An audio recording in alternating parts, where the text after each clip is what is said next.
ഭർത്താവ് ഉപേക്ഷിക്കപ്പെട്ട ലേഡി എൻ്റെ അടുത്ത് വന്നിട്ടൊരു കാര്യം പറഞ്ഞിട്ടുണ്ടായിരുന്നു. അതായത് എൻ്റെ ജീവിതം അസ്തമിച്ചു, ഇനി എനിക്ക് സ്വപ്നങ്ങളുടെ ആവശ്യങ്ങളില്ല.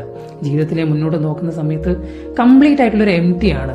ഞാൻ ഒരുപാട് സ്വപ്നങ്ങൾ എന്ത് ചെയ്തിട്ടുണ്ടായിരുന്നു, മെനഞ്ഞു കൂട്ടിയിട്ടുണ്ടായിരുന്നു, എല്ലാം അസ്തമിച്ചു. എൻ്റെ ജീവിതം ഇവിടെ തീരാൻ പോവുകയാണ് എന്നുള്ളൊരു തോട്ടാണെന്ന്. അതായത് നമ്മൾ പറയാമല്ലോ, ഒരു കാലൻ നമ്മൾ കയറുമായിട്ട് ഇങ്ങനെ മുമ്പിൽ വന്ന് നിൽക്കുകയാണ്.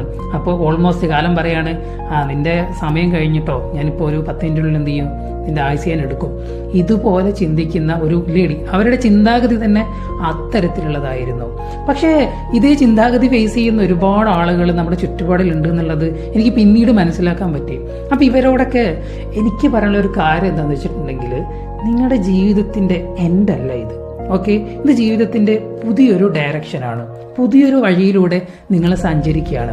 ഈ വഴിയിൽ നിങ്ങൾക്ക് എന്തെങ്കിലുമൊക്കെ വിധിക്കപ്പെട്ടിട്ടുണ്ടാവും, ഈ വഴിയിൽ എന്തെങ്കിലും വ്യത്യസ്തത ഉണ്ടാവും. ഒരേ പാത്തിലൂടെ സഞ്ചരിക്കുന്ന സമയത്ത് ചിലപ്പോൾ നിങ്ങൾ ആ ഒരു പാത്തിൽ സഞ്ചരിക്കുമ്പോൾ നിങ്ങൾക്ക് വലിയ രീതിയിലൊന്നും കിട്ടിക്കൊള്ളണമെന്നില്ല. അതിൽ നിന്നും ഡിഫറെൻ്റ് വേയിലൂടെ നിങ്ങൾ സഞ്ചരിക്കേണ്ടതുണ്ടാകും. അതിനൊരു കാരണമായിട്ട് വിധി നമുക്ക് കാണിച്ചു തന്ന ഒരു വഴിയായിരിക്കും ഇത്. അപ്പോൾ ഈ ഒരു വഴിയിലൂടെ നിങ്ങൾ സഞ്ചരിച്ച് നോക്കുക. നിങ്ങൾക്ക് ചെയ്യാൻ പറ്റുന്ന എന്തൊക്കെ കാര്യങ്ങളുണ്ടോ അതൊക്കെ ചെയ്തു നോക്കുക. നിങ്ങളുടെ ആ ഒരു ഫ്രീഡം നിങ്ങൾ എന്ത് ചെയ്യുക, പൂർണ്ണമായിട്ട് ഉപയോഗപ്പെടുത്തുക. നെഗറ്റീവായിട്ടുള്ള ചിന്തകൾ എന്ത് ചെയ്യുക, ഒഴിവാക്കുക എന്നുള്ളതാണ്.